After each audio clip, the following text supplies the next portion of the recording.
वैसे मैं तुम्हें कंफ्यूज नहीं करना चाहता। लिस्ट ये जो तुम्हारे कोड में है और जो मैं तुम्हें एग्जांपल दे रहा हूँ वो वाली लिस्ट अलग है। तुम अभी बस ऐसे समझो कि तुम अगर डीमार्ट जाते हो, कहीं भी जाते हो, तुम पहले लिखते हो कि यार मुझे पहले नंबर पे मुझे ये लेना है, फिर मुझे ये लेना है, फिर उसके बाद मुझे ब्रेड लेनी है, पास्ता लेना है, मैगी लेनी है। तो इसी तरह तुम पूरी एक कहीं पे एक सीक्वेंस में डाटा स्टोर करते हो। फिर तुम देखते हो कि हाँ यार हमने ये चीज़ ले ली, फिर हम आते हैं दूसरी चीज़ पे।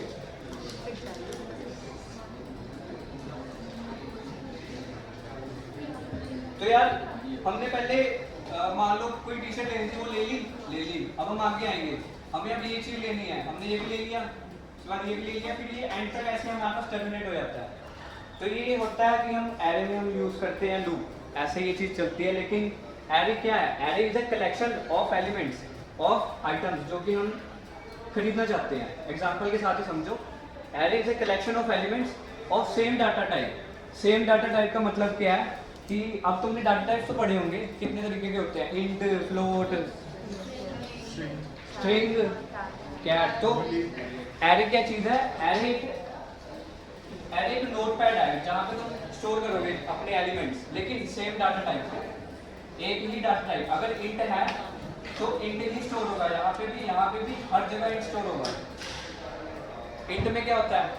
इंटीजर्स। इंट का मतलब इंटीजर्स 1 2 3 4 5 6 ये वाले। डेसिमल्स नहीं आ जाते, पॉइंट नहीं आएगा, ये याद रखना। और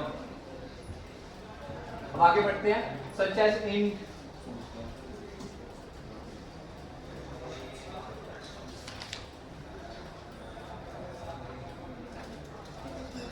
int, char, string and so on in a single variable। अब एरे को हम एक नाम दे देते हैं, जैसे ARR दे दिया, कुछ भी नाम दे दिया, इसका नाम दे दिया हमने, ऐसे भी दे दिया एरे, कुछ भी नाम दे दिया। ये हमारे पास एक चीज, ये पूरा एक सिंगल वेरिएबल आया था जिसके अंदर हम अलग अलग एलिमेंट्स को स्टोर कर सकते हैं of the same data type. आया समझ सभी को? ये डेफिनेशन लिख लो यार, एक बार रीड भी कर लो। Array is a collection of elements of same data type such as int, char, string and so on in a single variable। Variable मतलब हमने array को एक नाम दे दिया, बस उसके अंदर हमने different sort of elements store करा लिए of the same data type. तो अब array के बारे में थोड़ा जानते हैं। array कुछ ऐसा दिखता है, ठीक है, थोड़ा जूम कर लो, ये देख लो। array को हम विजुअल रिप्रेजेंटेशन ऐसे होती है, और आप देख लो कि यहाँ पे 0 1 2 3 4 5 6 लिखा है, ये क्या है? तो ये हमारे पास इंडेक्स है। कोई भी एरे हमेशा 0 इंडेक्स से शुरू होता है। ये हमारे पास एलिमेंट्स है, ध्यान से देखो, 0 2 9 4 5 7 6, ये सारे एलिमेंट्स हैं, ये इंट टाइप के हैं। आ रहा समझ सभी को? फास्ट तो नहीं चल रहा मैं? ये हमारे पास इंट टाइप्स के हैं, ये देखो इंटीजर्स हैं ये सारे। और ये हमारे पास इंडेक्स है 0, मतलब 0th इंडेक्स पे हमारे पास क्या पड़ा है? 0, 1 इंडेक्स पे क्या पड़ा है? 2, सेकंड इंडेक्स पे क्या पड़ा है? 9। तो ऐसे चलते जा रहे हैं। तो अब आप देख रहे हो कि यहाँ पे हमने n-1 क्यों लिखा? क्योंकि वो 0 से स्टार्ट हो रहा है। अब आप वैसे काउंट करो कितने एलिमेंट्स हैं, 1 2 3 4 5 6 7, ये तो 7 हो गए, लेकिन यहाँ तो हमने 6 लिखा, तो इसलिए यहाँ पे n-1 आएगा। हमारे पास वैसे टोटल नंबर ऑफ एलिमेंट्स है 7, लेकिन हमारी स्टार्टिंग इंडेक्स 0 है, मतलब हम हमेशा 0 इंडेक्स से स्टार्ट करते हैं, तो इसलिए हम यहाँ पे n-1 लिखते हैं। ठीक है, ये बात याद रखना, ये आगे फॉर्मूले में बहुत काम आएगी, कहीं कंफ्यूज मत होना इसमें। और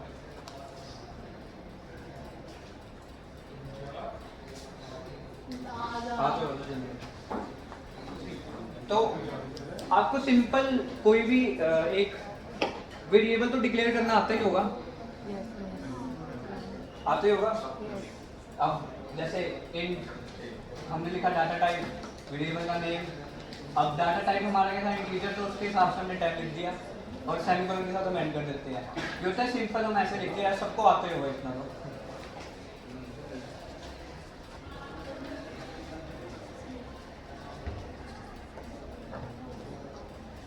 अगर हमें लेंथ जाननी हो कि एरे की कितनी होती है, तो हम एरे डॉट लेंथ लिख के उसको फाइंड कर सकते हैं। जैसे कंसोल डॉट राइट लाइन लिखते हैं ना, तो हम उसमें एरे की लेंथ प्रिंट करवा सकते हैं। तो अब तुमने देखा कि हम कोई भी एक वेरिएबल को कैसे डिक्लेयर कर सकते हैं, उसके अंदर एक वैल्यू दे देते हैं हम 10, 20, 30, बट हम देखेंगे कि अब हमने एरे को कैसे डिक्लेयर करना है। कोई ज़्यादा डिफरेंस नहीं है, जैसे तुम इस चीज़ को डिक्लेयर करते हो वैसे ही हम एरे को करेंगे। आप देखो यहाँ पे पहले हमने लिखा डेटा टाइप, उसके बाद स्क्वायर ब्रैकेट्स, उसके बाद वेरिएबल का नेम, जैसे हमने यहाँ किया था वेरिएबल का नेम दिया, फिर जैसे यहाँ इक्वल टू डाला, वहाँ पे हम एक वैल्यू स्टोर करा रहे थे, यहाँ मल्टीपल वैल्यू स्टोर करा रहे हैं of the same data type. तो यहाँ हमने मल्टीपल एक ही वेरिएबल में मल्टीपल एलिमेंट्स स्टोर करा लिए, ये हमारे एरे के एलिमेंट्स हो गए। तो ऐसे हम अपना एरे डिक्लेयर करते हैं। तो ये लिख लो कि ये एरे को डिक्लेयर कैसे करते हैं। ये सबसे बेसिक फॉर्म है कि किसी भी एरे को कैसे हम इनिशिएट करेंगे, उसके अंदर एलिमेंट्स कैसे डालेंगे। लिख लो ये।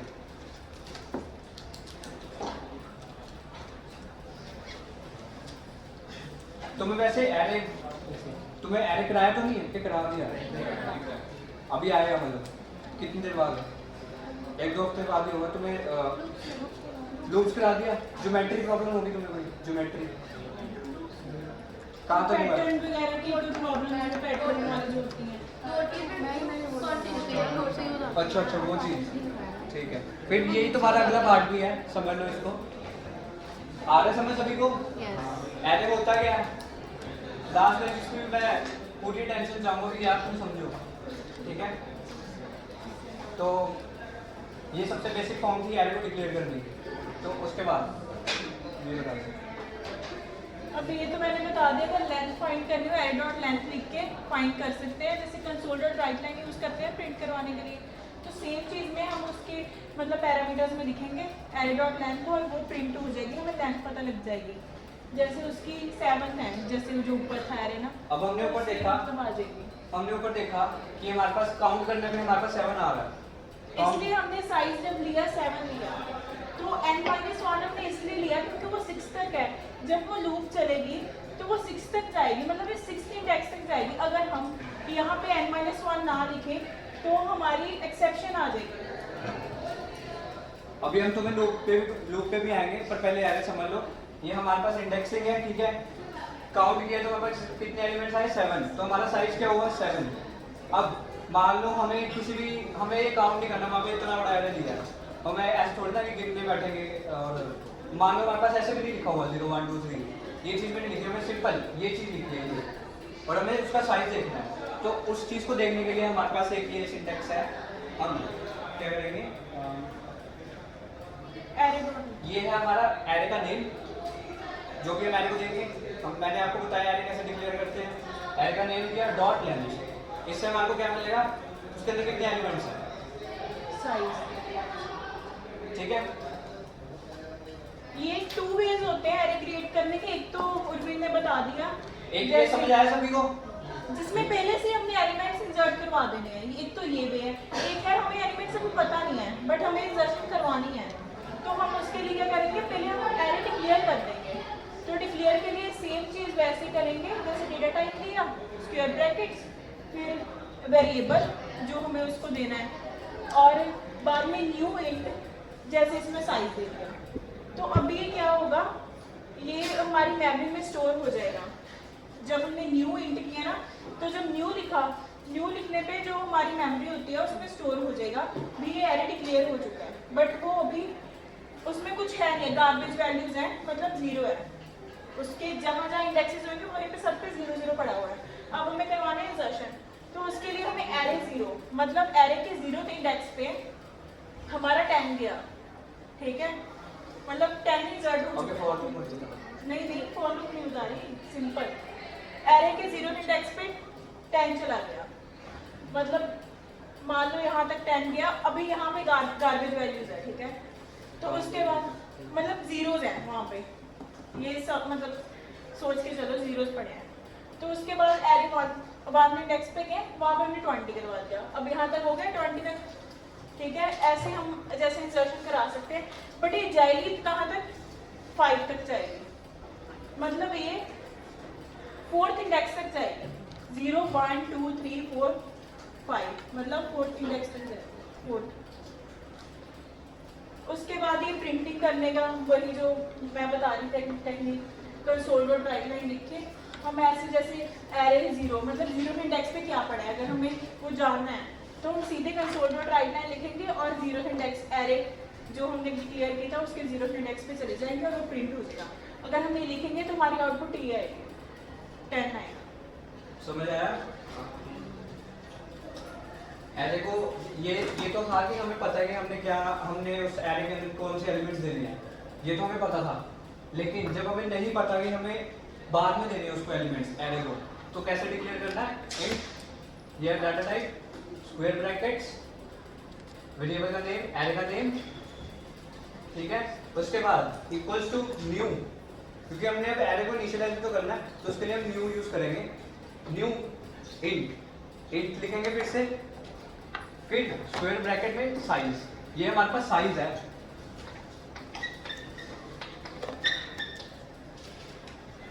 कंफ्यूज मत होना ये वाली ब्रैकेट और ये वाली ब्रैकेट में, यहाँ पे हमारे पास साइज आएगा कि हमने एरे को कितना रखना है, इतना रखना है, इतना रखना है, इतना रखना है, ठीक है। अब हमने बाद में इंसर्ट कराना है, आपको पता ही है, अभी टीचर ने बताया। बट ये 5 से ज़्यादा इंसर्ट नहीं होएगा। अगर आप 5th इंडेक्स पे इंसर्ट करने जाओगे तो एक्सेप्शन आ जाएगी, वो एरे आउट ऑफ बाउंड आ जाएगा, तो उससे तुम्हारा जो तुमने प्रोग्राम लिखा हुआ है वो एग्जीक्यूट नहीं होएगा। अब वही चीज कही है, अगर हमारे पास साइज 5 है, अच्छा ये बताओ ये हमारे पास साइज है तो एलिमेंट तो हमारा एरे कैसे बनेगा? डब्बे की फॉर्म में बता सकता है कोई मेरे को कितने डब्बे आएंगे? जैसे 0 1 2 3 4 हो गए 5 एलिमेंट्स, बिल्कुल सही। ऐसे हमारे पास ये आ जाएगा। और फिर हमने क्या किया, ARR 0 = 10 मतलब 0th इंडेक्स पे 10, 1 पे 20, ये इसको डिक्लेयर करने का तरीका है, ठीक है। कंसोल डॉट राइट लाइन तुम्हें पता होगा, प्रिंट करने के लिए यूज होता है। Read line right line print करने के लिए। भैया वो आउट ऑफ बाउंड क्या बताया था आपने? आउट ऑफ बाउंड मान लो अब तुमने यहाँ पे अपना एरे बना दिया, एरे बनाया तुमने, यहाँ उसका साइज दे दिया, अब वो तुम्हारे पास एरे बन गया। अब तुम कहते हो कि मुझे 5th इंडेक्स पे कुछ भी इंसर्ट कराना है, 1 इंसर्ट कराना है, होगा? एरे का लास्ट इंडेक्स 4 है, तो 5th इंडेक्स तो है ही, तो कोड तो हमें क्या करेगा? तुम कम ज़्यादा नहीं कर सकते, एक बार तुम डिक्लेयर अगर तुमने कर देना, एक बार ही डिक्लेयर किया फिक्स, उतना ही रहेगा, जैसे एक बॉक्स की तरह समझ के चलो, उसमें इतने एलिमेंट्स है, इतने ही रहेंगे, इससे ज़्यादा हो नहीं सकता। तो अगर होने हो तो वो आगे लिंक लिस्ट आएगी, वो आपको अभी नहीं आएगी, मतलब उसमें ऐसे होता है हमें साइज पहले डिक्लेयर नहीं करना, तो वो बाद में होता है।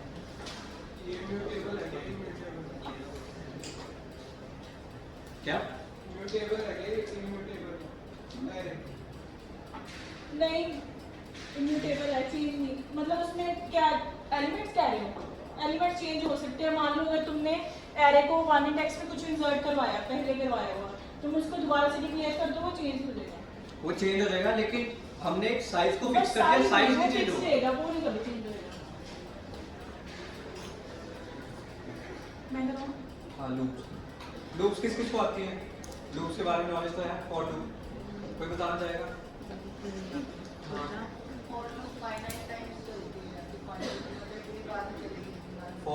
टाइम्स, और कोई किसी और सा डिफरेंस?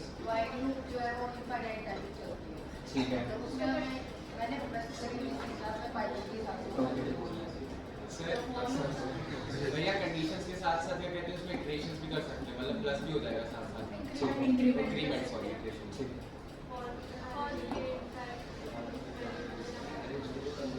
हाँ ठीक है, यही थोड़ा जिनको मतलब नहीं पता तो उनके लिए तुम वो समझ सकते हो, जिनको पता है उनका एक्चुअली इसमें हम एरे में करवा रहे हैं ना कॉलम, तो इसमें ट्रैवर्सिंग हम करनी सिखाएंगे भी, एक इंडेक्स से तुम दूसरे पे कैसे जाओगे, वो चीज़। अगर तुम सीधे ही वो मतलब करोगे, इकट्ठे प्रिंट नहीं होगी, तुम्हें कॉलम यूज़ करनी होगी, तुम्हें पूरे एरे के एलिमेंट्स को प्रिंट करवाना है, तो हम प्रिंटिंग बताएंगे। जैसे हमने पहले एरे डिक्लेयर कर दिया, उसमें एलिमेंट्स कर दिए ना, ये तो हमारी चीज़ पहले भी हो गई थी ना। तो उसके बाद हमें फॉर लूप चला रहे हैं, हम इन टाइप को 0 पे डिक्लेयर कर रहे हैं, मतलब 0 के नेक्स्ट पे ले रहे हैं, ठीक है। एरे के इस पे आया, मतलब यहाँ पे आई,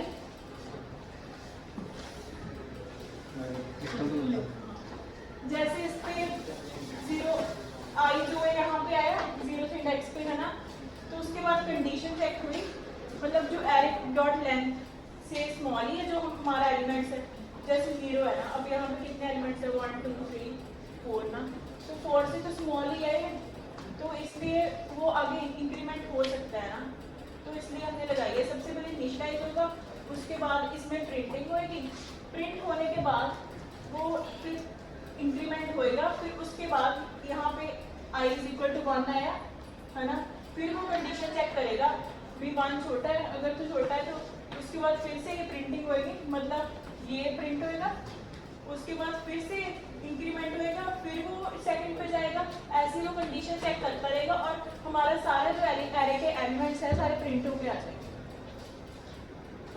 ये चीज़ होएगी। आउटपुट बता दे कैसे है। क्या पहले फॉर तो यार फॉर लूप को डिक्लेयर कैसे करते हैं, आता है सबको? नहीं आता, मतलब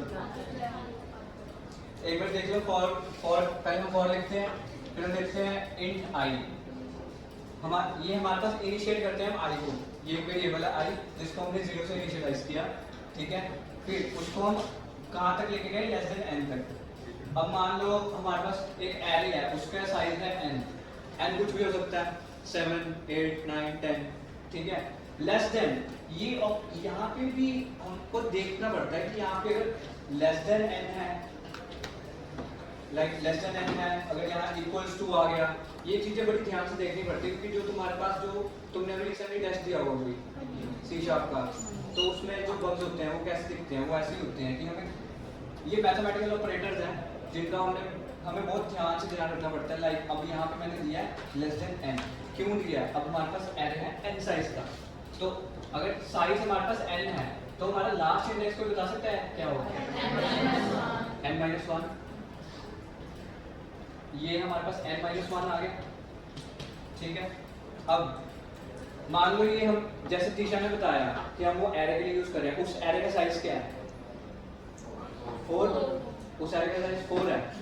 अब मान लो मतलब साइज 4 है, यानी कि n जो है वो 4 है, जो हमारा i है वो 0 से लेके कब तक चलेगा, लेस देन 4 तक। लेस देन 4 तक मतलब 0 1 2 3 4 पे नहीं चलेगा, ठीक है, लेस देन है।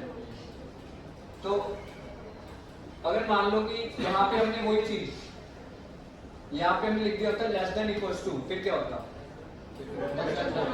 4 तक चलता, उसके बाद एरर, क्योंकि फोर्थ इंडेक्स वो क्यों चले गया, 4 तो हमारे पास इंडेक्स ही नहीं है, ठीक है।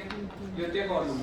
फॉर लूप के अंदर हम ये कर्ली ब्रैकेट्स यूज करते हैं, जिसे ने बताया जैसे एरे के अंदर हम क्या करवा रहे हैं, एरे के अंदर हम 0 से स्टार्ट कर रहे हैं, 0 इंडेक्स से स्टार्ट कर रहे हैं, कहाँ तक जा रहे हैं n तक। एरे डॉट लेंथ हमारे को क्या देता है, साइज क्या है हमारा n, ठीक है। फिर 0 पे गए, फिर उसके बाद हमने जाना है कि हाँ ये कंडीशन चेक होगी, हाँ वैलिड है, उसके बाद ये ऑपरेशन परफॉर्म हुआ, हमने आई को इंक्रीमेंट कर दिया, फिर वो 1 पे चलेगा, फिर कंडीशन चेक हुई, कब तक कंडीशन चेक हुई, जब तक यहाँ पे 4, एक बार 4 आ गया, यहाँ पे 4 आ गया, उसको पता लग गया फॉल्स है, वो आगे चले गए, ठीक है। और हम क्या करा रहे हैं, console.write लाइन एरे का इंडेक्स प्रिंट करा रहे हैं, ओके। आगे समझ सभी को? ये आई जो हर बार चेंज हो रहा है, 0 1 2 3 ऐसे जा रहा है, तो इसलिए वो आइटरेट हो रहा है। वही बात होगी जो मैंने तुम्हें एग्जांपल दिया, तुम डीमार्ट गए, तुम्हें पहले नंबर पे तुमने लिखा कि मेरे को टी-शर्ट लेनी है, ले ली, फिर तुम उसके बाद दूसरे पे गए, तुमने मैगी लेनी ले ली, उसके बाद थर्ड पे गए, थर्ड पे तुमने पास्ता लेना ले लिया, उसके बाद मानो तुम्हारे पास 3 ही ऑप्शन थे, ठीक है, उसके बाद तो कुछ था ही नहीं, तो देखेगा पहले तो मतलब वैसे लॉजिकली देखा जाए तो उसके बाद हमारे पास कोई चीज़ ही नहीं है, तो खरीदेगा कहाँ से और कोई, बस ये ऐसी कंडीशन चेक हो रही है और हम आपको फॉलो वैसे चलती है, ठीक है। कौन अब आ जाते हैं वाइल लूप पे। वाइल क्या होता है? अब वाइल में इनिशियलाइजेशन पहले होती है लूप से पहले हो जाती है, लूप बाद में स्टार्ट होती है, और कंडीशन चेक बाद में होती है, मतलब लूप स्टार्ट होने से पहले। जैसे पहले इनिशियलाइजेशन हुई, जब वाइल लूप स्टार्ट होएगी तभी पहले कंडीशन चेक होएगी, फिर कंडीशन चेक होने के बाद प्रिंटिंग होएगी, फिर इंक्रीमेंट होएगा। इसमें ये चीज होती है। अच्छा ये बताओ, तुम कब तक तुम यहाँ लेक्चर अटेंड कर सकते हो? 3 बजे तक कर सकते हो? नहीं, 2:30 यहाँ ओके क्लास है, कोई बात नहीं, हम ट्राई करते हैं 2:30 तक अगर हम कवर कराते हैं पूरा, वैसे ट्राई कर लेंगे। तो वाइल लूप है, समझ आया वाइल लूप?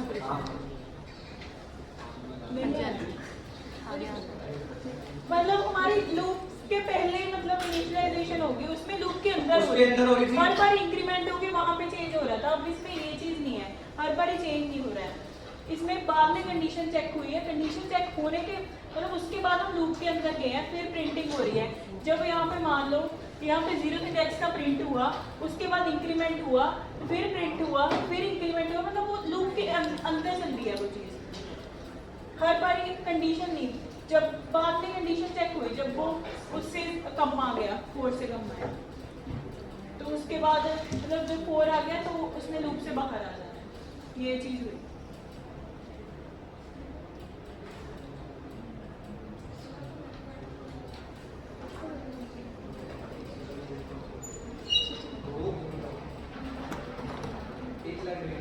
हम लाइब्रेरी यूज करते हैं,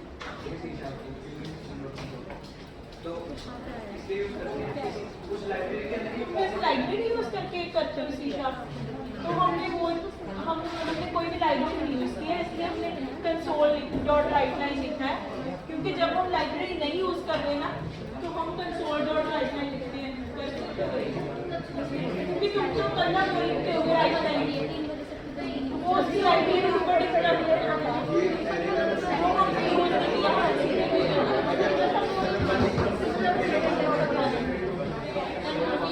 अच्छा सभी समझो।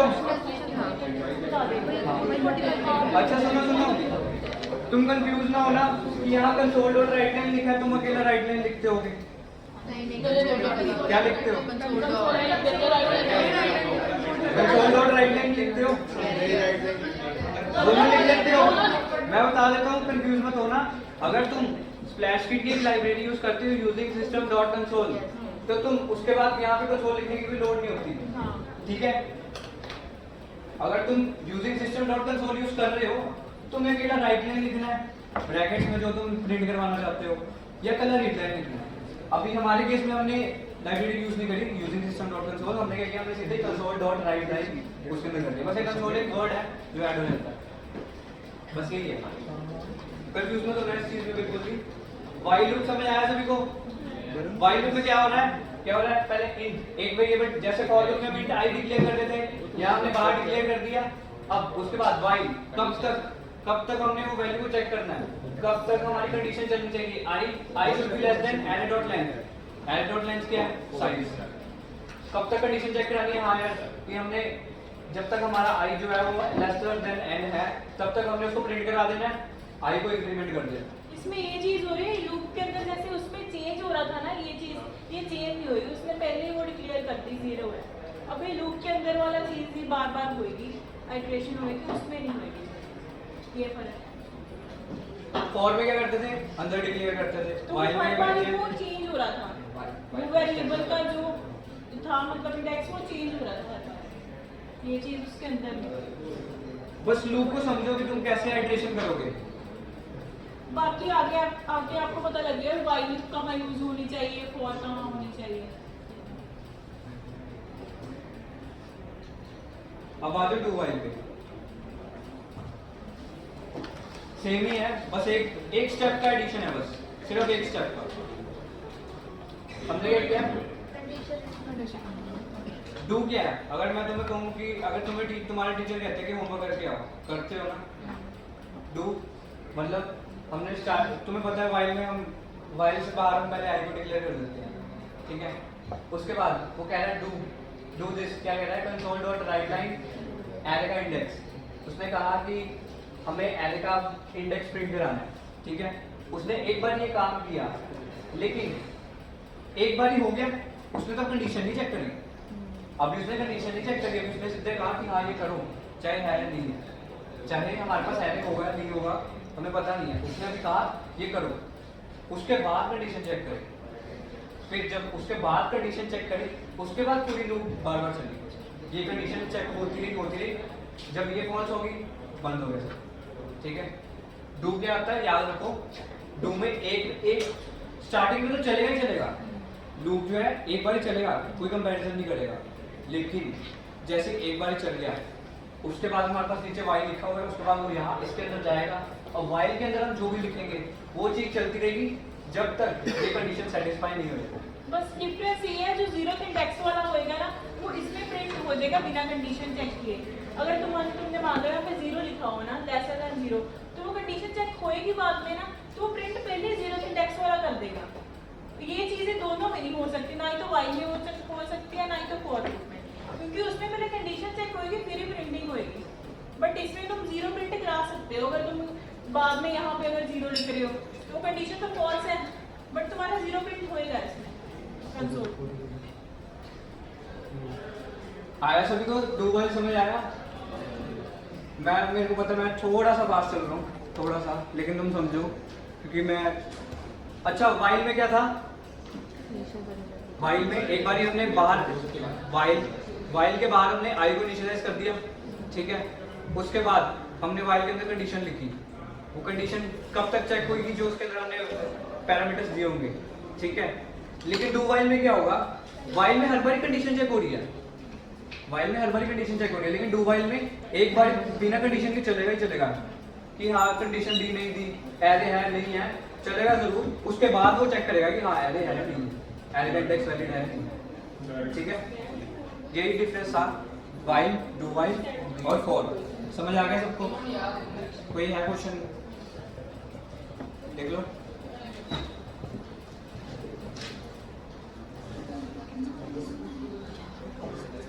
करे सॉर्टिंग, थोड़ा कॉन्फिडेंस आ रहा है, थोड़ा सा लूप पे हाइड्रेशन।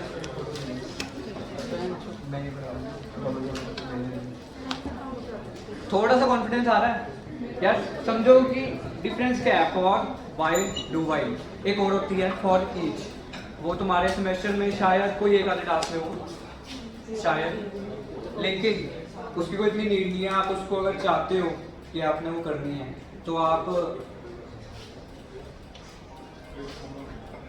उसको गीक्स फॉर गीक्स से बहुत अच्छे से समझ सकते हो। अगर आपको वैसे फील्ड गाइड में दी होगी शायद, लेकिन अगर तो समझ आता है ठीक है। ये तो गीक्स फॉर गीक्स में पूरा डिटेल में दिया होता है कि फॉर ईच कैसे चलती है। फॉर जैसे फॉर होती है ना, बस उसकी कजन ही है एक तरह की फॉर ईच। आप उसको भी थोड़ा देखना, पर हमारे पास थोड़ा टाइम वेस्ट है, तो अभी 3 लूप्स आपके लिए बहुत है, ये आपके आगे काम आएंगी, यार बहुत काम आएगा। अब आते हैं हम मेन टॉपिक पे, सॉर्टिंग की क्या ज़रूरत पड़ गई कि अब एरे सीख लिया, फॉर लूप के बारे में थोड़ा सा जान लिया, कैसे हम एरे को यूज़ करके आइटरेशंस कर रहे हैं। एक आती है नेस्टेड भी हम इसी में आपको सॉर्टिंग में कवर करा देंगे। नेस्टेड में क्या होता है वैसे? फॉर के अंदर फॉर, आया समझ? फॉर के अंदर फॉर मतलब जैसे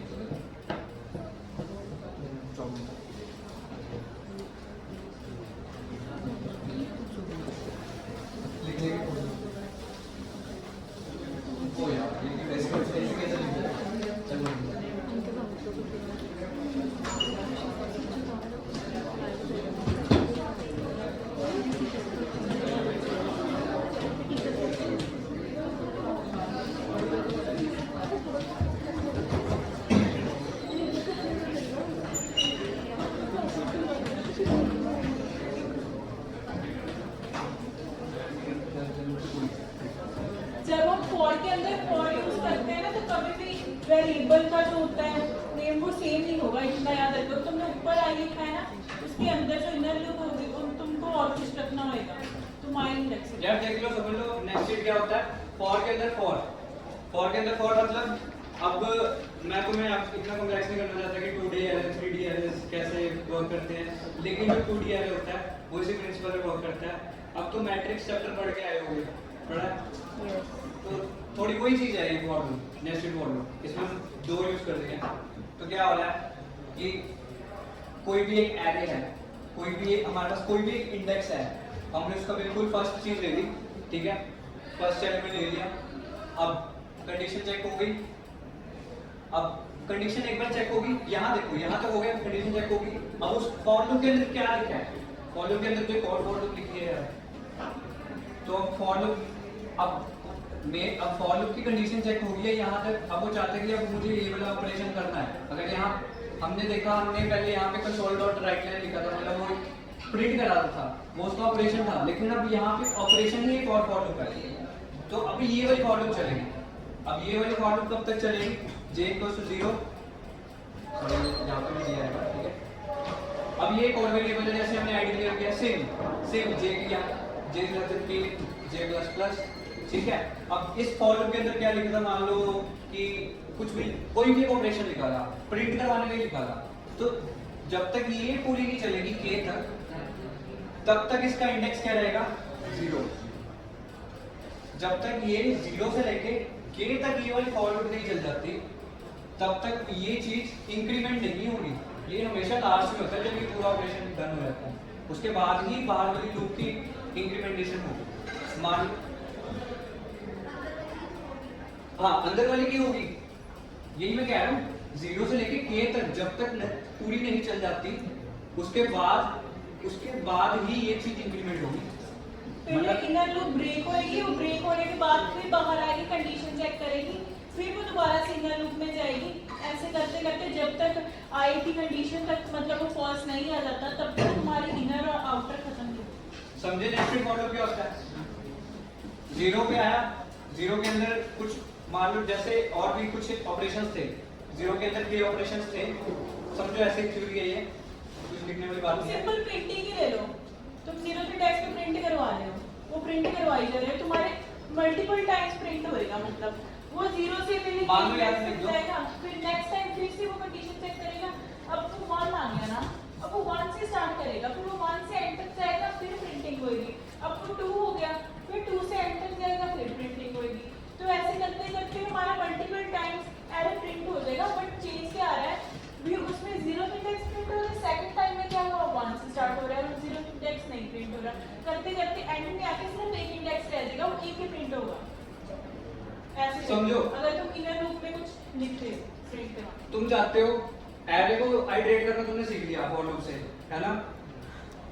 हम क्या कर रहे थे, 8 को प्रिंट कराया, फिर 6 पे गए, फिर 9 पे गए, सभी को प्रिंट करा लिया। अब मैं चाहता हूँ कि हम नेस्टेड फॉर लूप का कंसेप्ट यूज करना चाहते हैं, लेकिन मैं चाहता हूँ कि मुझे पहला एलिमेंट जो है वो 10 बारी, मतलब 9 बारी प्रिंट हो, ठीक है। मैं चाहता हूँ पहले 8-9 बारी प्रिंट हो, फिर 6-9 बारी प्रिंट हो, फिर 9-9 बारी प्रिंट हो। उसमें ये काम आ जाती है, कंसेप्ट समझो नेस्टेड का। ये एक एग्जांपल है इससे कि 0 से शुरू हुआ, फिर उसको हमने कब तक प्रिंट करा दिया, लेस देन 10 यानी 9 बारी 8 प्रिंट हो गया। एरर आई दिखाया ना मैंने, एरर ये कब इंक्रीमेंट होगा, यहाँ पे भी 0 है, जब तक पूरी लूप नहीं चलती तब तक यहाँ पे 0 है। पूरी लूप चली, वहाँ 1 हो गया, इसके अंदर भी अब 1 आएगा, और 1 कितनी, अब जो 1 इंडेक्स होगा उस पे जो एलिमेंट बढ़ा कितनी बारी प्रिंट होगा, 9 बारी। तो ऐसे करते करते यही चीज होती है nested for loop. For loop के अंदर हम फॉर लूप यूज कर रहे हैं। एग्जांपल क्या है, 8 को 9 बारी प्रिंट कराया, 6 को 9 बारी प्रिंट कराया, ऐसे समझिए। नेस्टेड फॉर लूप भी तुम्हारा बहुत एक इंपॉर्टेंट पार्ट है, आएगा तुम्हें फील्ड गाइड में है ये। आ रहा जो समझ? तुम्हारे पैटर्न वाले क्वेश्चन होंगे ना, जैसे ट्रायंगल प्रिंट कराना, स्टार स्टार में ऐसे क्वेश्चन आएंगे, तो जब वो आएंगे तो मैं नेस्टेड फॉर लूप भी यूज करना पड़ेगा। अब उसमें क्या होएगा, लॉजिक रोज कॉलम्स होंगे, मतलब एक रोज जैसे 0, अब वो जो 0 रोज वाला है वो आई इंडेक्स पे आ गया ना, अब वो जे वाला जो है वो कॉलम्स पे हो गए, उसके ऊपर जो कॉलम्स होते हैं तो वो एक एक पे जाएगा, प्रिंटिंग करेगा, फिर नेक्स्ट रो चलेगी। ऐसे करते करते हमारा जैसे बन जाता है, जैसे ये स्टार बनाते हैं, तो हम एक बनाया है, ये एक रो आ गई, अभी रो आई है, तो इसके वो तुम्हें आगे पैटर्न के क्वेश्चंस भी आएंगे, पैटर्न के क्वेश्चंस है, तुम्हारे टास्क है, हो गया तुम्हारा, कर दिया कंप्लीट। नेस्टेड फॉर लूप समझ आई है करने के बाद, बाकी से पूछ रहा हूँ, तुम्हें नेस्टेड फॉर लूप आती थी?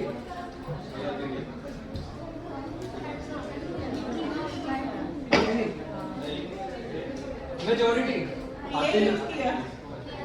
और नेचुरल फॉर्म अब समझ आई, अब समझ आई।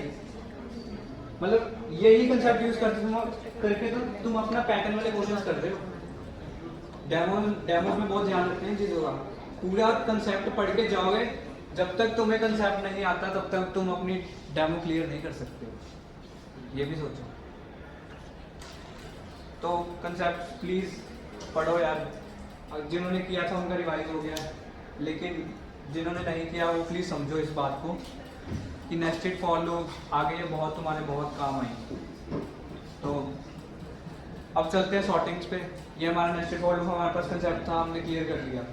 अब सॉर्टिंग की क्या लोड पड़ी? सॉर्टिंग भी बहुत तरीके की होती है। अब मान लो कि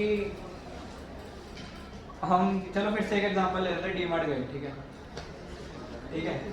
तो अब हमें पता है कि एक इतनी सी चीज़ है जो हमने खरीदनी है ऑनलाइन, एक इतनी सी चीज़ है जो हमने खरीदनी है, फिर एक कितनी आ जाती है, फिर एक कितनी आ जाती है, और मान लो फिर हमने कोई पेटी लेनी है इतनी बड़ी, ठीक है, वो खरीदनी है। तो अब सबसे पहले तुम क्या, कहाँ से स्टार्ट करोगे? सबसे छोटी चीज़ से, उसको कैरी करना ईजी है। तो पहले तुमने मान लो भाई इसको ए नाम दे देते, तुमने ये चीज़ ले ली, अपनी शॉपिंग कार्ट में रख ली, ठीक है। फिर उसके बाद तुम गए कि हाँ मुझे बी, वो थोड़ी सी उससे बड़ी थी, वो ले ली, ठीक है। उसके बाद करते करते करते करते हम सबसे हैवीएस्ट पे जाते हैं, क्योंकि हमारे लिए इजी होता है। अब तुम मान लो सबसे पहले तुम रैंडमली ले लो कि तुमने पहले ही पेटी उठा ली, तुम पेटी लेके सारा जगह घूम रहे हो, तुम्हारे लिए मुश्किल हो जाएगा, तुम उतना ही स्लो चलोगे, उतना ही सेम कंसेप्ट हमारे पास आया था सॉर्टिंग में। सेम वही चीज़ है कि एल्गोरिदम कितनी स्लो वर्क करती है, कितनी फास्ट करती है, और कैसे कैसे हमें एलिमेंट्स को हमने सॉर्ट करना है, और उस हिसाब से हमारी पूरी स्मूथ चलती है हमारी पूरी एल्गोरिदम। तो इसीलिए हमारे पास सॉर्टिंग यूज हुआ। अब मान लो सॉर्टिंग हमने एरे को यूज करके किया, ठीक है। अब तुम देख सकते हो कि जो पहले हम कोई भी हमने एरे को डिक्लेयर किया था, उसमें एलिमेंट्स रैंडमली पड़े थे। मतलब जैसे मैंने ये थोड़ी ना लिखा कि यहाँ 1 लिखूंगा, फिर यहाँ 2 लिखूंगा, 3 लिखूंगा, 4 लिखूंगा, ऐसे तो सॉर्टिंग थोड़ा असेंडिंग डिसेंडिंग में मैंने नहीं लिखा था, मैंने रैंडमली लिख दिया था। जैसे यहाँ भी लिखा हुआ मैंने 8 6 9 2 4 5, ठीक है। तो अब इनको सॉर्ट करने के लिए हमारे पास बहुत तरह की सॉर्टिंग टेक्निक्स है, लेकिन आज हम सबसे बेसिक सॉर्टिंग टेक्निक करेंगे, जो कि हमारे पास बबल सॉर्ट। बबल सॉर्ट क्या कर रहा है? अब ये जैसे मान लो ये आई है, ये जे है, ठीक है।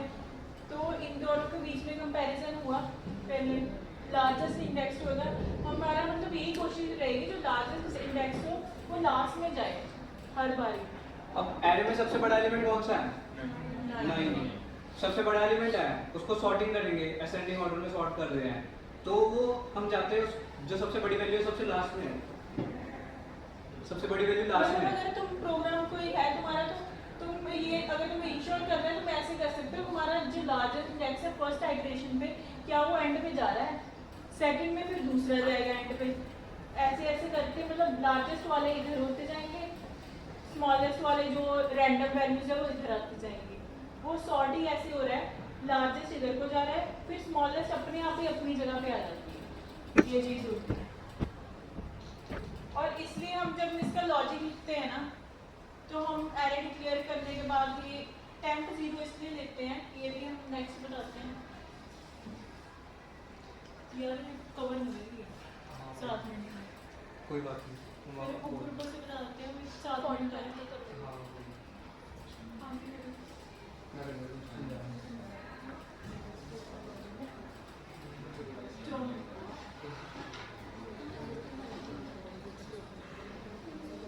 जैसे हमने एरे बनाया है, तो यार हमने देखा है को डिक्लेयर कैसे करते हैं, देखा ना, डेटा टाइप वेरिएबल, ठीक है। उसके बाद हमें पता है कि हमें कौन से एलिमेंट्स देने हैं, ठीक है। ये हमारे एलिमेंट्स हैं, ठीक है, जो हमने एरे में लिखे हुए हैं। साइज ले लिया हमने नम डॉट लेंथ, मतलब उसका कितना पूरा लेंथ हुआ, हमने तो 4 तक हमने उसको साइज को डिक्लेयर कर दिया। 1 2 3 4 5 हम जिस चीज को साइज कह रहे थे ना, 5 इसका साइज हुआ। हम जिस चीज को साइज कहते हैं उसको थोड़ी ना पता है, अभी कंप्यूटर को नहीं पता है कि हम किस चीज़ को साइज कह रहे हैं, हम ऐसे साइज लिख देंगे, लेकिन उसके लिए हमें पहले उसको बताना पड़ेगा कि हाँ हम इसको मतलब साइज कह हमने रहे एक हैं। वेरिएबल दिया और उसमें हमने इसकी लेंथ को वो करवा दिया, स्टोर करवा दिया एक डेटा टाइप में। जैसे अब ये कहीं मेमोरी में ये स्टोर हो गया, अब यहाँ पे 5 स्टोर हो गया, ये क्या है, ये इसका nums डॉट लेंथ, मतलब उसका क्या है, साइज है ऐसे। ठीक है, फॉर लूप क्या कर दिया, इतनी लाइन समझ आ रही है, ये क्या ये करता हमने है, आगे में देखा ना कैसे फॉर लूप चल रही है, इतनी लाइन समझ आ गई। क्या हो रहा है, int i इक्वल्स टू 0 कब तक चल रही है, ये पूरी चलेगी 0 से लेके लास्ट यहाँ इंडेक्स तक तक चलेगी साइज। direct, ठीक है। फिर उसके बाद ये ऑपरेशन हो रहा है, अब देख रहे हैं फॉर लूप के अंदर एक फॉर लूप का ऑपरेशन क्या है, एक और फॉर लूप, ठीक है। अब ये चलेगी 0 से लेके यहाँ तक, क्योंकि हमने क्या दिया हुआ है, ये कहाँ से चलेगी, इक्वल टू कहाँ से शुरू i हुई, -1, अब -1 4 पे आया, अब ये ऐसे रहेगा j इज इक्वल टू 0 -1, मतलब वो 1 तक चलेगी। एक सेकंड रुको, एक सेकंड। तो फॉर लूप के अंदर जो फॉर लूप है वो कहाँ तक चल रही है, 0 से लेके कहाँ तक, साइज माइनस आई माइनस 1, ये माइनस आई क्या लिख दिया यार, है ना। अब बाहर वाला देखो, या ये 0 से लेके लास्ट इंडेक्स तक चल रहा है, अब अंदर वाली कहाँ तक चलेगी, 0 से लेके लास्ट इंडेक्स, बस उसमें से जो पहला जो इसमें एक चीज चल चुकी है उसमें से बस आई माइनस हो जाएगा, मतलब अब जैसे 0 है, अब 0 -1 हुआ साइज में से, अब साइज क्या था हमारा, 5 था, 5 -1 4 आया, ठीक है। अब ये यहाँ तक चली है 4th इंडेक्स, यहाँ तक, तुमने देखा? यहाँ तक j चली है। तुमने देखा हमारे पास जो हमारे पास एरे था उसमें सबसे बड़ा एलिमेंट क्या था, 9 था ना। अब लाइक पूरे एरे में ये देखो, अब पूरे एरे में हमने 9 को सबसे लास्ट में भेज दिया, वो एक बार लास्ट में चले गया, क्या अब हमें फिर से इतना एरे लेने की जरूरत है, भी हम अब उस पे भी ट्रैवर्स कराएं, अब क्या नीड है, अगर हमने पहले प्लेस कर दिया हमें उस पे तो ट्रैवर्स कराने की जरूरत नहीं, क्योंकि हमने वहाँ पे स्वैपिंग भी नहीं करनी है, चेंज तो करना है, जिसको हमने याद रखना नहीं, क्योंकि ये जो बबल सॉर्ट होता है उसमें लार्जेस्ट एलिमेंट जाता रहता है, तो हर बार ही वो माइनस हो रहा है ना, वो जब आई माइनस होएगा तो नेक्स्ट टाइम क्या होगा, यहाँ तक चलेगा, अगली बार यहाँ तक चलेगा, समझ रहे हो? लार्जेस्ट इंडेक्स प्लेस होता जा रहा है, वो अपनी स्पेस ले ही जा रहा है उसमें, मतलब यहाँ पे प्लेस हो जाओ, फिर वो फाइनल हो गया, वहीं पे वो चेंज नहीं होगा। मतलब देखो तुमने पहले इतने में चला दिया, हमें पता लग गया 9 तो यार अपनी जगह पे आ गया है, हमें फिर अब उसको लेने की जरूरत ही नहीं है, अब हमें इतने को देखना है, 9 तो अपनी जगह पे आ गया, हमने इतने को देखना है, अब उसके बाद 8 भी अपनी जगह पे आ गया, अब हमने इतने को देखना है, आ रहा समझ, फिर हमने इतने को देखना है, फिर हमने इतने को देखना है, ये होती है बबल सॉर्ट, ऐसे सॉर्टिंग चलती है। बस तुम अभी समझो थोड़ा फॉर लूप में अपना थोड़ा, तुम्हारे लिए तुम्हें क्यों करा रहे हैं, तुम्हारे को थोड़ी लॉजिकल थिंकिंग आइटरेशन इसमें तुम थोड़ा और शार्प हो सको, इसलिए हम एक बहुत ही बेसिक सॉर्टिंग टेक्निक तुम्हें करा रहे हैं, ये आगे भी काम आएगी तुम्हारे, मेरे ख्याल से अगले सेमेस्टर में किसी टास्क में ये चीज़ काम आने, कोई सॉर्टिंग टेक्निक काम आ रही है तो इसको भी समझ के रख लो।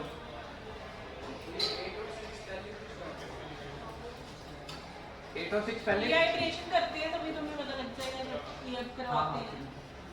अभी अब ये इटरेशन करा रहे हैं, अभी बता रहे ये वेरिएबल में ये हमने वेरिएबल डिक्लेयर किया था, इसलिए क्या, क्योंकि हमें स्वैपिंग करनी है। अब हमें मान लो अब हम इसमें स्वैपिंग करा रहे थे ना एरे में, वो उधर जा रहा था, वो इधर जा रहा था। अब हमें जो हमें चीज़ करवानी है स्वैप, जो इधर से इधर लेके आनी है, पहले तो उसको कहीं स्टोर कराना पड़ेगा ना, कोई वेरिएबल में, फिर जब वो स्टोर होएगा फिर वो दोबारा से उसमें डिक्लेयर होएगा। मतलब ये वाली चीज़ अगर हम दो ऐसे हैं तो ये वाला जो है इसमें तभी जाएगा, पहले ये वाला इसमें जाएगा, इससे यहाँ पे आएगा, कहीं पहले स्टोर कराना है, सीधे हम नहीं स्वैपिंग कर सकते, तो इसलिए हमने ये टेम्प इज इक्वल टू 0 रख दिया पहले डिक्लेयर। उसके बाद फॉर लूप चली, ये पूरी लूप चली यहाँ से यहाँ तक, और उसके अंदर ये लूप चल रही है 0 से लेके साइज माइनस आई माइनस 1 तक। पता क्या हो रहा है, ये साइज माइनस आई माइनस 1 का मतलब पता क्या है, हमने पहले इतनी लूप इतने एरे पे हमने कंपेयर किया, फिर हमने इतने पे किया, ये माइनस आई होता जा रहा है, मतलब एक बार कंपेयर हो गया तो इतना हो गया, फिर माइनस आई, फिर इतना हो गया, फिर इतना हो गया, ऐसे लास्ट से होएगा कम, आगे से नहीं होएगा, वो उतना ही रहेगा, जीरो से ही रहेगा। स्टार्टिंग जीरो से होगी, एंडिंग से छोटा होता रहेगा, इतना इतना इतना कंपेयर, फिर उस चीज में कंपैरिजन होता रहेगा, उस पर्टिकुलर इतने से पार्ट में वो कंपैरिजन होता रहेगा, इसलिए कंडीशन तो आपको पता है कि इफ एल्स वगैरह ना, इफ एल्स पता है, इफ में क्या लिखा है, इफ नम जे, जे क्या था हमारे पास जीरो इज लेस देन, पहले ये यहाँ तक चल रहा है, ये इतना ध्यान रखो, इससे आगे नहीं जाएगा जे वाला। वही चीज होगी, if num j is greater than num j plus one, compare किया हमने, ये जे प्लस वन है, एक बार देख लो सभी, ये जे है, ये जे प्लस वन है, इन दोनों को कंपेयर किया, अभी आई इन पड़ा है, नम जे क्या है, नम जे ये है, ये क्योंकि ये हमने जीरो रखा हुआ है। हमारे एरे का नाम है नम, ठीक है, तो इसमें होना एरे का नाम नम है, फिर कौन सा इंडेक्स, जेथ इंडेक्स, अभी जे हमारे पास क्या है, जीरो, तो कंपेयर किसके साथ कराया हमने, जे प्लस वन के साथ, जस्ट उसके आगे वाला एलिमेंट, ठीक है। अब तुम देख रहे हो जस्ट इसके आगे वाला एलिमेंट कौन सा बड़ा है, जे बड़ा है, ये जे है, ये जे प्लस वन है, तो ये स्वैप होएगा ना, इनको स्वैप होएगा, करना पड़ेगा ना स्वैप, तो उसी चीज के लिए हम स्वैप करेंगे। अब यहाँ क्या हुआ, स्वैप कराने के लिए जैसे मैंने बताया उसको कहीं पहले स्टोर कराना पड़ता है, अब हमने पहले वो डिक्लेयर कर दिया था, अब हम इसमें स्टोर करवाएंगे, अब वो हमने टैग इसे में, डिक्लेयर किया, ठीक क्योंकि है, हमें ये वाला यहाँ लेके आना है, तो पहले ये स्टोर होएगा, ये टेम्पो में गया, फाइल स्टोर हुआ, फिर उसके बाद जब वहाँ पे स्टोर हुआ फिर इसको इसके इक्वल करना है, फिर जो ये जे वाला इंडेक्स है, ये जे वाले में बाद में चला जाएगा, टेम्प वाला, और फिर बाद में ये वाला यहाँ पे चला जाएगा, मतलब जे प्लस वन में ये वाला चला जाएगा, 6 चला जाएगा, जैसे यहाँ पे दिया हुआ है, टेम्प में जे वाला लिया, पहले हमने क्या किया, हमारे पास कंपैरिजन हो रहा था, हमें पता लग गया कि जो 6 है वो 5 से बड़ा है ना, तो हमने सबसे पहले क्या एक वेरिएबल ले लिया, टेम्परेरी वेरिएबल, एक टेम्परेरी वेरिएबल लिया, उसके अंदर हमने सबसे पहले क्या स्टोर करा लिया कि जे, क्योंकि हम नहीं चाहते कि वो उड़ ही जाए यार से, जैसे किसने बात की थी म्यूटेबल इम्यूटेबल की, अब उसके अंदर हम ओवरराइड कर सकते हैं किसी भी चीज़ को, लेकिन अगर हमने ओवरराइड कर दिया तो उससे पहले वाला एलिमेंट भी तो हमें जरूरी था सॉर्टिंग करने के लिए, वो उड़ ही ना जाए, तो इसलिए हमने किसी एक रैंडम वेरिएबल में उसको स्टोर करा लिया, टेम्प एक वेरिएबल है, उसके अंदर हमने क्या स्टोर कराया, ये स्टोर हुआ। 6, ठीक है, उसके बाद हमने इसमें ओवरराइड किया कि अब जे 6 खाली की हो जगह 5 चुका आना हमारा, चाहिए, ये जे खाली है अभी, क्योंकि ये वाली चीज टेम्प में स्टोर हो गई, अब यहाँ पे कोई वैल्यू नहीं पड़ी है, अब जो जब ये खाली हो, अब जे प्लस वन क्या था, 5 है, अब वो 5 वहाँ गया, अब यहाँ पे 5 आ गया, पहले बाद में 6 आया, ऐसे हो। पता है क्या हुआ, देखो अब हमें पता है अगर हम यहाँ पे 5 लिख देंगे, इधर हमने 5 लिख दिया, तो उसके बाद हमें पता है कि 6 तो कहीं है ही नहीं, 6 तो ऐसे थोड़ी ना स्वैपिंग होती है, स्वैप तो मैं ऐसे बोल दूँगा ऐसे स्वैप कर दिया, उसके अंदर का लॉजिक क्या है, पहले हमने इसको ऑन दी सेफ साइड होने के लिए किसी एक वेरिएबल में स्टोर करा दिया, वो बाहर है एरे के, ठीक है, उसके बाद हमने क्या किया, 5 हमें पता था कंपैरिजन हो रहा है, 5 छोटा है, हमने 5 को यहाँ लिख दिया, 5 को यहाँ लिखा, हमारे पास 2 5 हो गए, 6 कहाँ गया, है ना, अब ये हमारे पास जे प्लस वन इंडेक्स था, दिख रहा है सबको, ये हमारे पास जे प्लस वन इंडेक्स था, यहाँ भी 5, यहाँ भी 5, हमने क्या किया, यहाँ पे ओवरराइड कर दिया, यहाँ पे 6 कर दिया, तो ऐसे हम उसको वैसे देखने में लगता है वो स्वैप हो रहे हैं, लेकिन ऐसे ही उसके पीछे का बैकग्राउंड है कि कैसे हम किसी एरे को हम ओवरराइड कैसे करते हैं और हमें दिखने में लगता है वो स्वैप हो रहा है। तो ये हमारे पास बबल सॉर्ट थी, ऐसे ही स्वैप कर लूप कब तक चलेगी, साइज i माइनस 1 तक, कितनी बारी चलेगी, लेस देन साइज तक, तो उतना उतना क्वेश्चन हमारे पास कंपेयर होता रहेगा, स्वैप होता रहेगा, स्वैप होने का क्या लॉजिक है ये, और एट द एंड हमारे पास रिजल्ट क्या मिलेगा, ये पूरा 2 4 5 6 8 9 आया समझ, थोड़ा बहुत समझ आया, थोड़ा बहुत आइडिया लगा बबल सॉर्ट का। तो ये आपका बबल शॉट थी, बट अभी कुछ शेयर करना चाहते हो?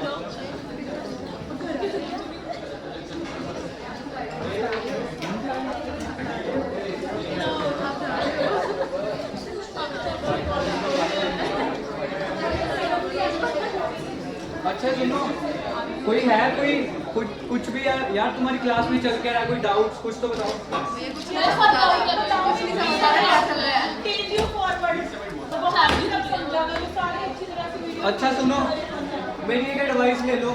अगर तो तुम्हें थोड़ा बहुत अगर कोई भी डिफिकल्टी आ रही है फील्ड गाइड में, अगर तुम्हें लग रहा है कि हाँ यार कि मैं कोड नहीं खुद से लिख पा रहा, तो तुम ऑन दी सेफ साइड होने के लिए YouTube पे ज़रूर जाओ।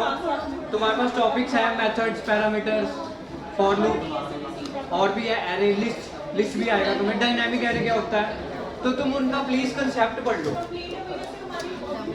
YouTube से लिखना चाहे तुम्हें नहीं आएगा, चाहे तुम्हें ऐसे लिखना नहीं आएगा, जब तुम वो कंसेप्ट को पढ़ लोगे ना, उसके बाद जब तुम लिखना शुरू करोगे, तुम अपने आप ही मतलब कोई भी तुम्हारा टास्क है, कोई भी कोड का कुछ भी है, तुम अपने आप ही समझ जाओगे कि मुझे अब क्या लिखना है।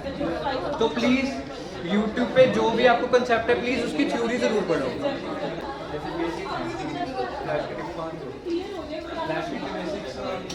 यूट्यूब पे फ्लैश की बेसिक्स स्टार्ट मिलते हैं, बेसिक्स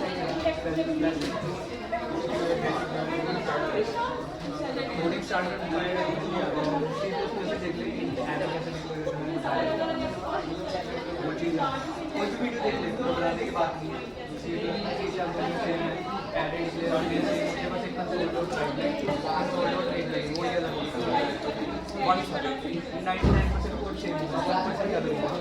बस तो कंसेप्ट देख देख कैसे डिलीवर करते हैं, कैसे लोग करते हैं और कैसे आगे यूट्यूब पे कंसेप्ट जरूर देखें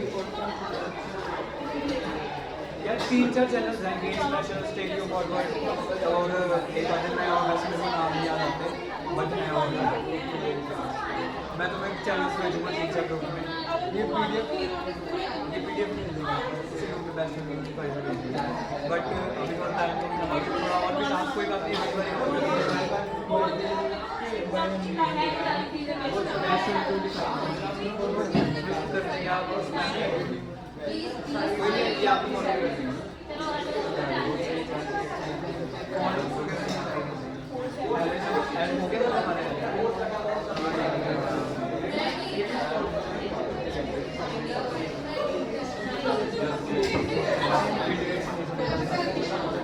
यार हमारे पास ना थोड़ा टाइम कम था, इसलिए मुझे ऐसे सही से नहीं बता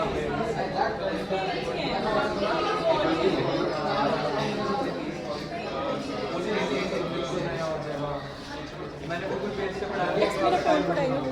हाँ जी यार, मैं देखता हूँ अगर तुम्हारे पास अगला कोई अगले हफ्ते कुछ अगर कोई होता है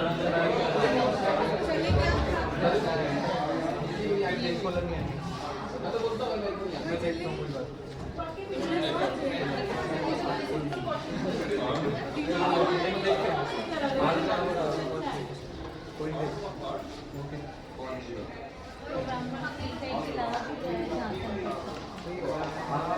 नहीं।